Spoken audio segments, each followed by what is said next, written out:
Mobile water, unique in every way. Citi Prime News at 12 midday. Updates you on all the running stories and connects you to the newsmakers. Citi News.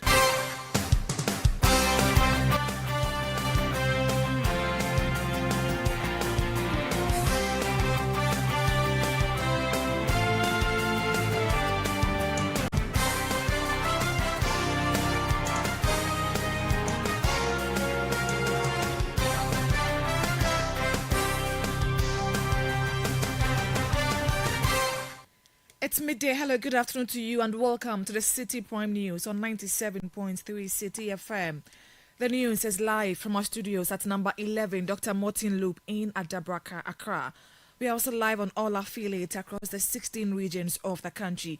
Western region, we are live on Beach FM 105.5, Sky Power FM 93.5, both in Takrady. Bono region, we are live on Greener FM 95.9 in Sunyain. Ashanti region, Adrian Park 99.5 in Nkawie. The news is also live around the world on citinewsroom.com. Hawa Idrisu Mustafa coming up. Supreme Court set aside an arrest warrant issued in 2020 against social commentator Kevin Taylor in a 4-1 decision. We are happy to have that decision, and our client is now a free man.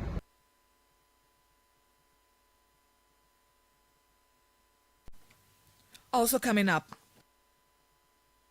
I, Obin Arabina, having been elected a member of parliament,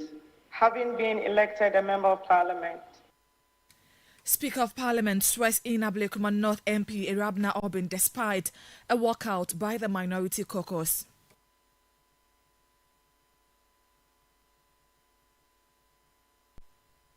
Still ahead, families of 44 Ghanaians killed in the Gambia seeking justice after 20 years. we call on government of Ghana and Gambia to promptly take steps to ensure justice and reparations for the families of the victims.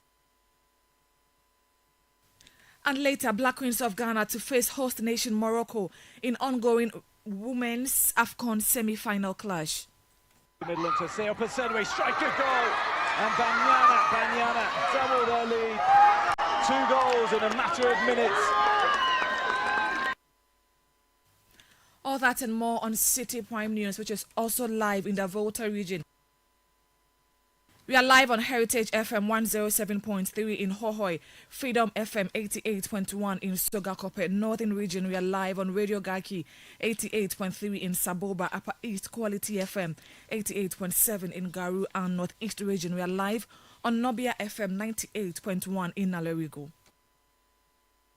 Citi Prime News at 12 midday.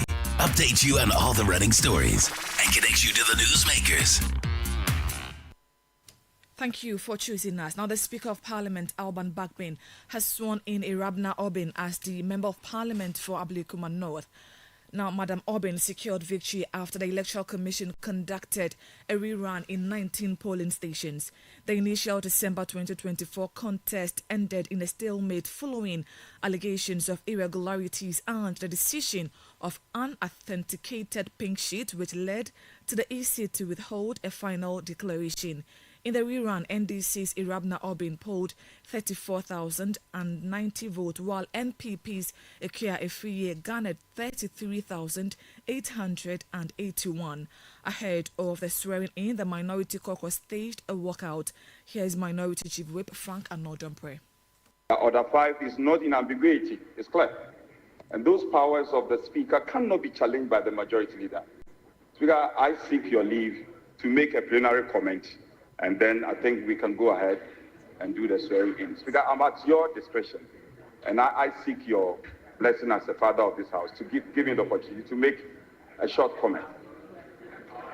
Honorable members, the Minority Chief Whip, on behalf of the minority, has given notice that they have something to say. And so that will be said after I have sworn in the candidate. Speaker, I'm very sorry, and I I say there's a lot of difficulty that if that is the turn of event, then we in the minority, for the records, cannot be part of the swearing-in. You heard the Minority Chief Whip Frank Anodom pray. Now here's the Speaker of Parliament Alban Bagbin administering the oath of a Member of Parliament and the oath of allegiance. I, Obin Arabina, having been elected a Member of Parliament,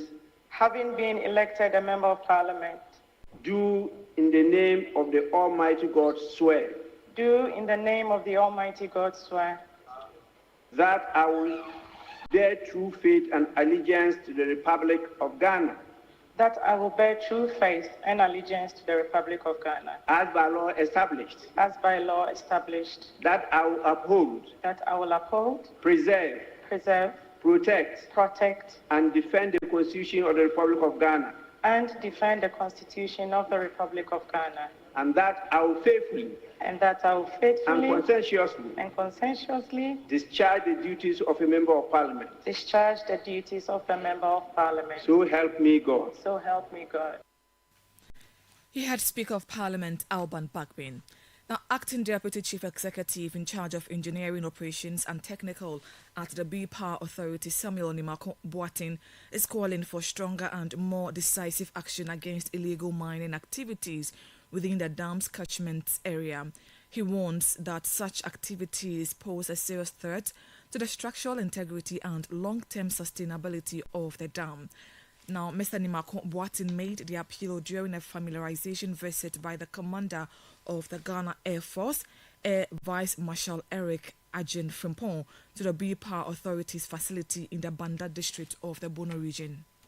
This trip means a lot to us. If you look at the Bridge Generating Station, you have a 404 megawatt hydro facility. Then we also develop about 250 megawatt solar plant. These facilities, they are national assets. And security is very, very important here to maintain the assets so that any encroachers are warded off from attacking the facilities. As we all know, Galamsey has become very rife in the country. All efforts been exhausted here to extirpate the activities of Galamsey. And without the military at the forefront of this fight, we cannot achieve anything. We are very appreciative of the visit by the Ghana Air Force here to see the challenges that we are going through. And then we hope that we collaborate with them here to address the issue of Galamsey so that it doesn't stymie the smooth operation of the station. Samuel Nimako Boatin is Acting Deputy Chief Executive in charge of Engineering Operations and Technical at the B-Power Authority. Now, the Member of Parliament for Efia, Isaac Boama Nyako, has criticized both the New Patriotic Party and the National Democratic Congress for failing to effectively address illegal mining, commonly known as Galamsey.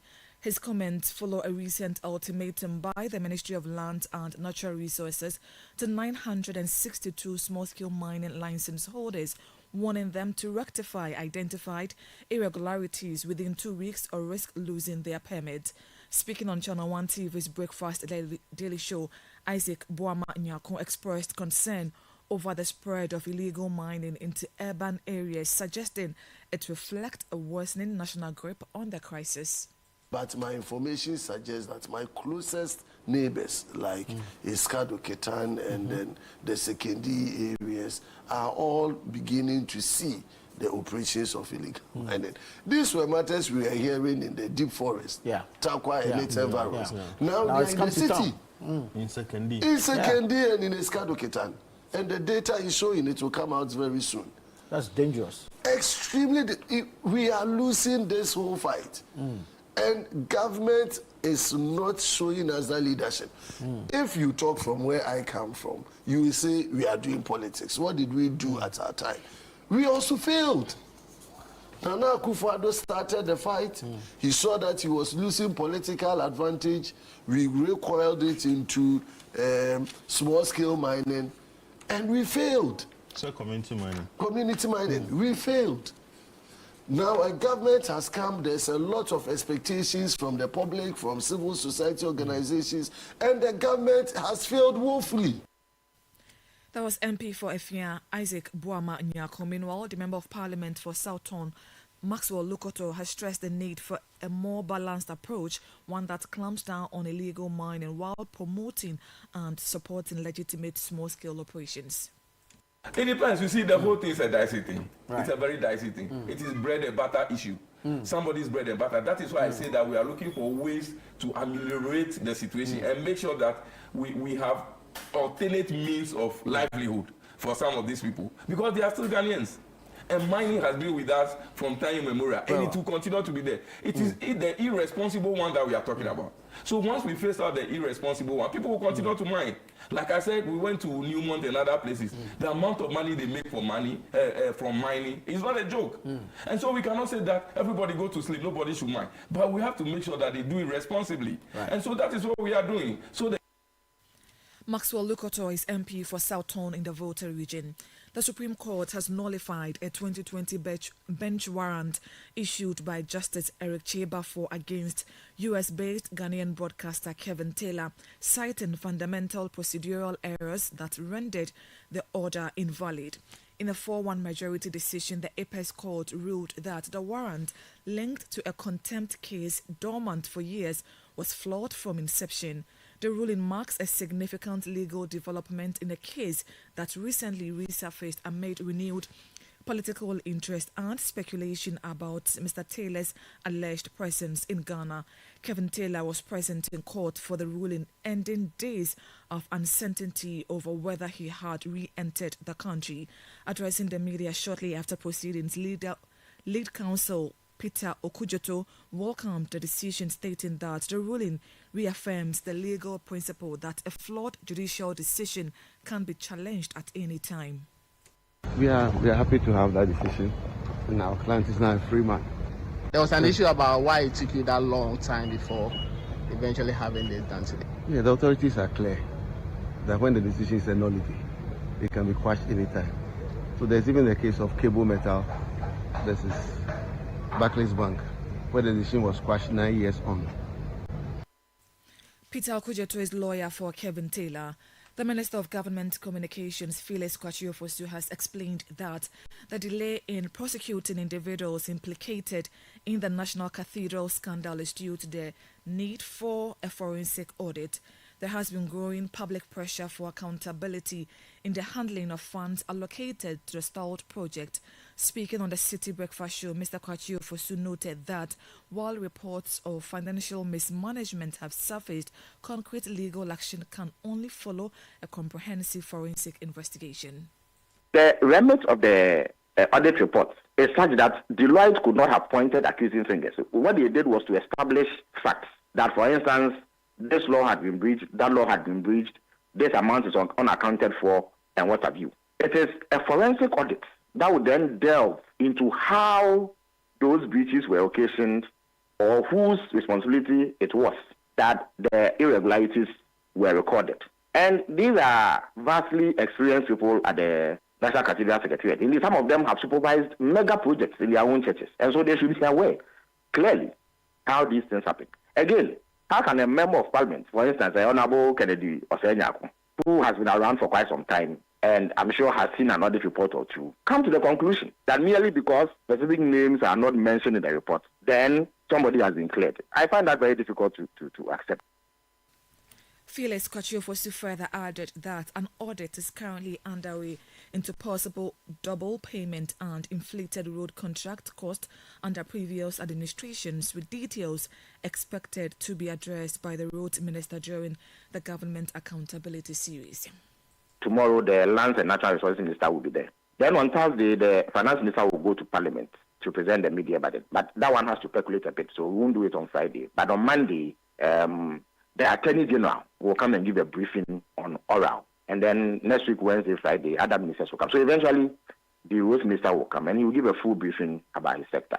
I'm also, in fact, in the mid-year budget, look forward to movements on road construction and what government's commitment is to ensuring that we improve the conditions of roads across the length and breadth of this country. I know that there is actually a project or a program that seeks to rehabilitate roads in over 100 constituencies or districts across Ghana. But the finance minister will give flesh to it. And then the roads minister will eventually appear on the government accountability series platform to shed further light on it. Phyllis Kwachiofosu is Minister for Government Communications. This is still the City Prime News on 97.3 Citi FM. I'm Hawaii Idrisu Mustafa. Still ahead, Black Queens of Ghana to face host nation Morocco in ongoing 2025 Women's AFCON semi-final clash later this evening. We have details of that plus other stories coming up shortly. Please stay with us.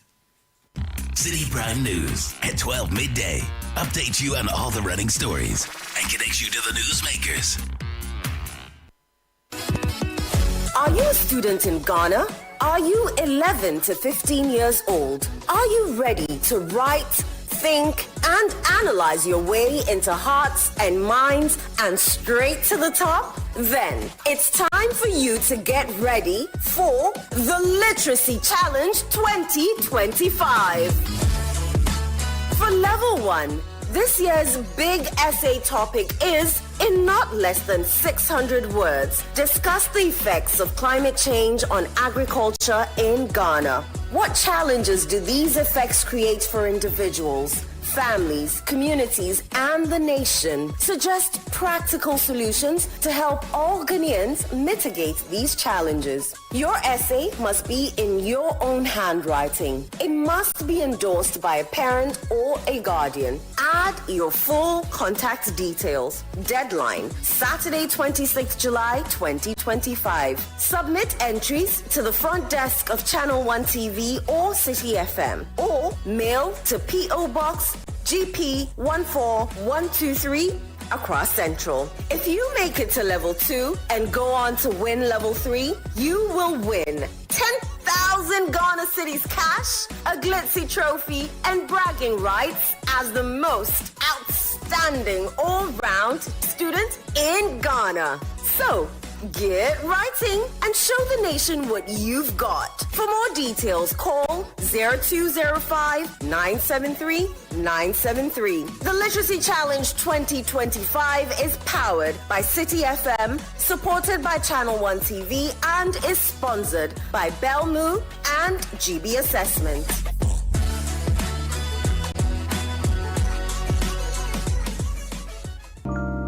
Are you searching for a world-class conferencing facility to elevate your next event? Do you need a bougie look for that all-important corporate, board meeting, or private social event? The Alisa Pavilion has an unmatched capacity. Our expansive conference center comfortably seats 1,000 persons in a theater-style setup. This makes it ideal for large conferences, product launches, weddings, social events, and exhibitions. There are 2 executive boardrooms set up for your high-profile meetings. With the importance of seamless technology integration, our facilities are equipped to support your audiovisual needs.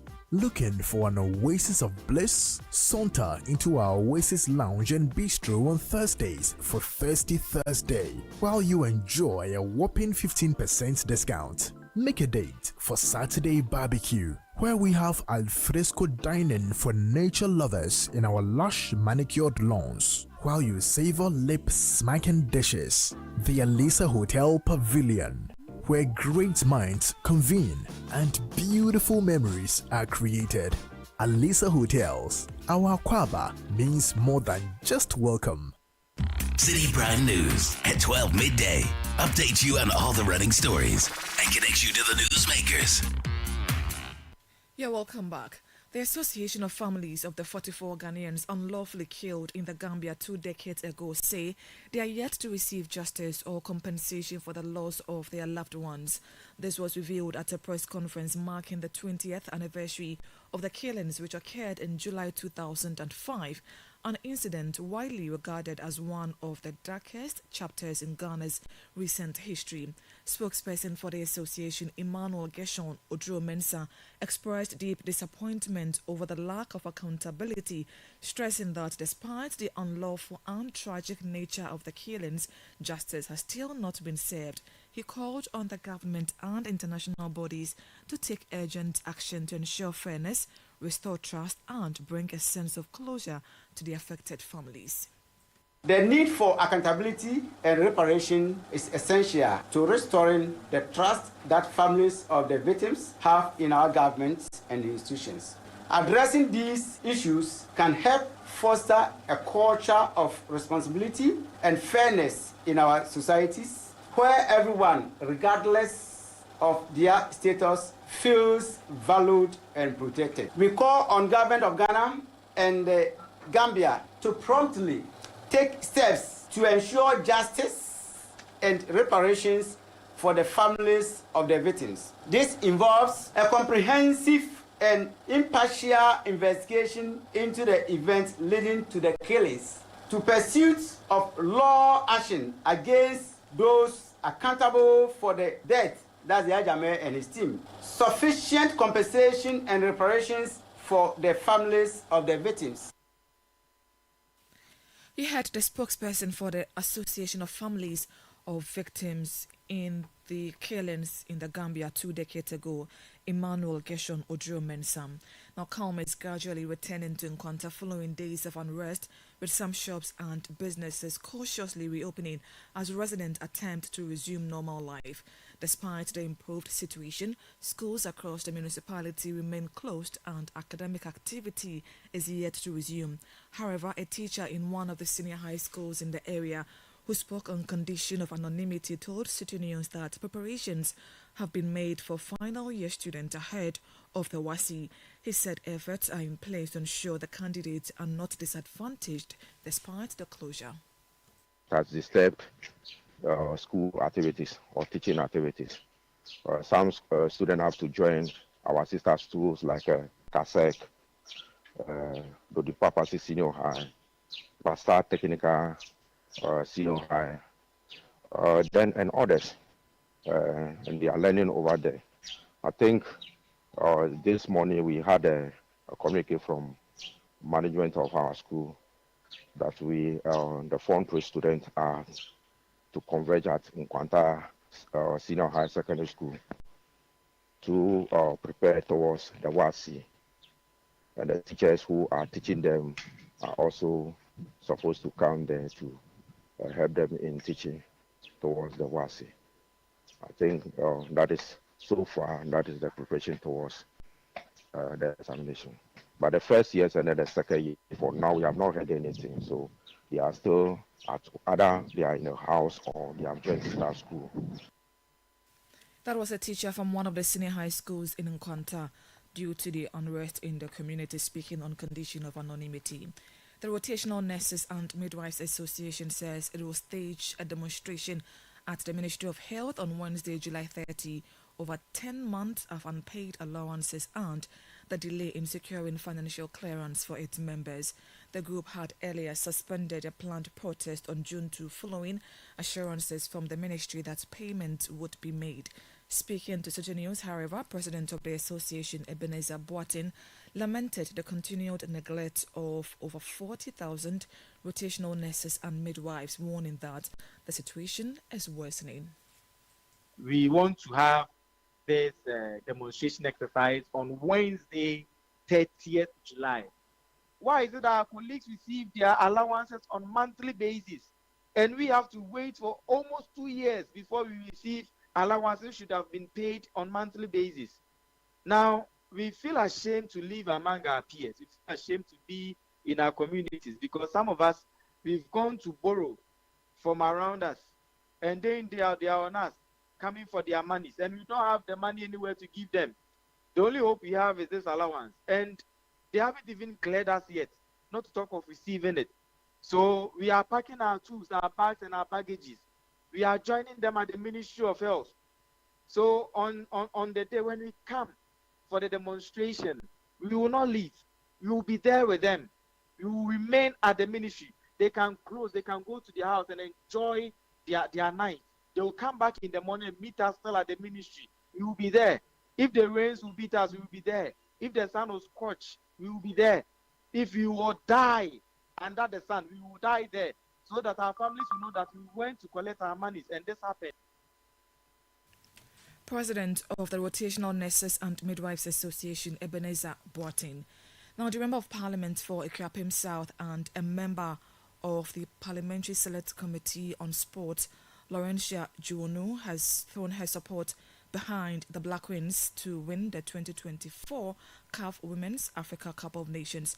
The Black Queens are set to face host nation Morocco in the semi-finals today with a place in the final and a shot at glory at stake. In an interview with Citi News, Laurentia Juonu said the team has the quality and determination to make history by securing Ghana's first ever Women's AFCON title. We have the chance to lift the couple. They should know that the prayers and unwavering support of the 33 million Ghanaians are all solidly behind them. They should also know that indeed they are not just players, they are heroes, and they are shaping the future of the women's football in Ghana. I'll also tell them that indeed they should go high and bring the trophy home. We are all expecting that trophy will be lifted by them at this tournament, not like how we have experienced in the last 9 years when they reached the semi-final. You heard the MP for Ikapim South and a member of the Parliamentary Select Committee on Sport, Laurentia Juonu. Now, local craftsmen are raising concerns over the decline of their trade, blaming it on what they perceive as government neglect.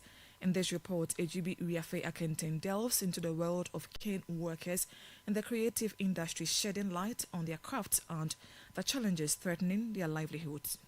Cane weaving, a centuries-old tradition, remains a cherished craft across Ghana.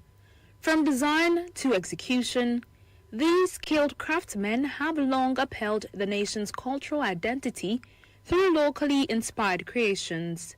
Traditionally used to make furniture, baskets, lampshades, and decorative pieces, the technique is both artistic and functional. However, the industry is now under threat. A visit by Channel 1 TV to a cane weaving enclave in Cantonment, Accra, revealed a troubling decline in business activity during the first half of the year, raising serious concerns about the future of the craft. We usually face challenges during the early part of the year. Given the nature of our business, sales tend to pick up significantly around November and December. There are days when we sit here the whole day without selling a single item. From time I to Abani January business now conform. Following the 2024 elections and into the new year, sales have generally been low. Sometimes we even experience delays in sourcing the materials we need to make our artifacts. Raw materials be by 2 weeks. Artisans lament that soaring prices of raw materials are choking their already fragile businesses.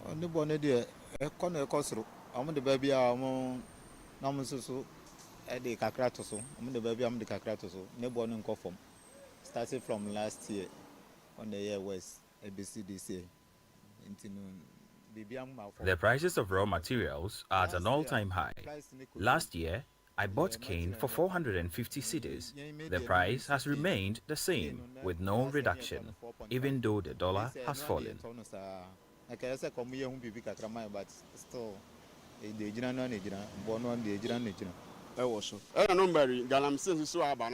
Illegal mining or galamsey is putting a strain on our forests, especially the areas where the canes are sourced, making it increasingly difficult to obtain our raw materials. This has also led to a surge in prices.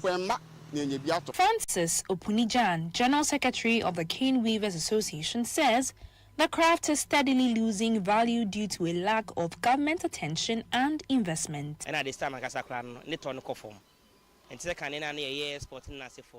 Our business is losing its value compared to its prime in the early 2000s. We no longer engage in major exports like we used to.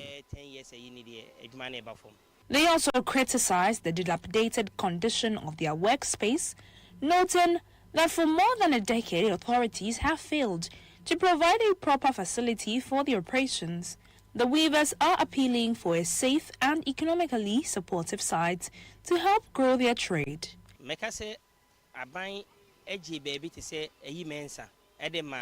say enka ye ne ye ki adwuma nyina ye nkɔ hɔ. The government allocated us a site at Ayimensa, but honestly, the place is too small to accommodate all of us. Moreover, it's too far and doesn't offer enough visibility to attract customers. Enka enye te say enka akwa ne ye ni kra ne ye obet say 6 or 8. Yeah, ofa area hanuma ubenya bi, ofa ha ubenya bi, ofa ha ubenya bi. The report was put together by Citi News' Ejubi Riafe Akinting. And that's it for today's edition of the Citi Prime News, which has been live from our studios in Adabraka in Accra. Please log on to citinewsroom.com for more stories. I'm Hawa Idrisi Mustafa. Do have a great afternoon. Citi News. We speak.